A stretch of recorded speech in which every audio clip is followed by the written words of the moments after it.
Business Bites, powered by Sagicor. Hello, I'm Cody and Barrett with your business updates for today. Jamaica's insurance sector could face severe strain if a major hurricane were to directly impact Kingston.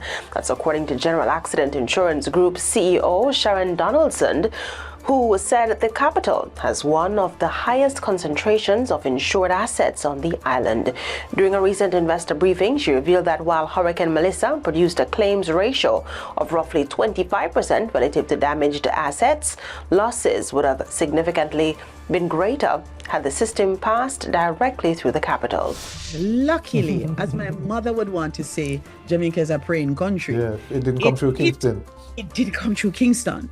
Believe it or not, as bad as it looks, the insurable asset in that part of the island is minimal for any insurance books. It's minimal. Yes. Why? In Westmoreland, St. Elizabeth, in the hills, you have a piece of land left by your family. Somebody puts up a house.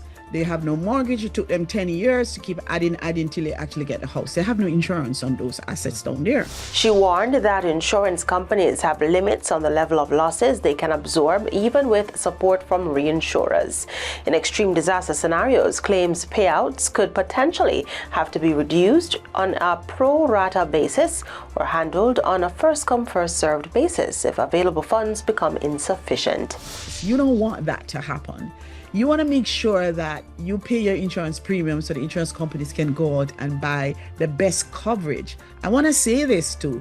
This economy cannot exist without insurance. It just cannot. Absolutely. Why? Because a lot of the assets are used as security for loans. And if they're not insured, then I'm sure the bank won't lend you. So the economy won't grow. We want to make sure, and then the government will become the insurer of last resort. And a shocking revelation of underinsurance among general accidents Hurricane Melissa claims. We have seen 70% underinsurance. 70% underinsurance. 70% underinsurance. So somebody's house is valued at 40 million. They probably would have insured it for maybe 15, 16, which would have probably been the mortgage amount when they took out the mortgage, and they've never increased the sums insured, even though we would have sent out renewal notices that says that you need to increase your sum insured, but they're ignored until there's a catastrophe. Donaldson stressed the importance of maintaining adequate insurance coverage, arguing that premium payouts allow insurers to secure stronger reinsurance protection against catastrophic events. And that's it for the Business Bites today. I'm Cody Ann Barrett.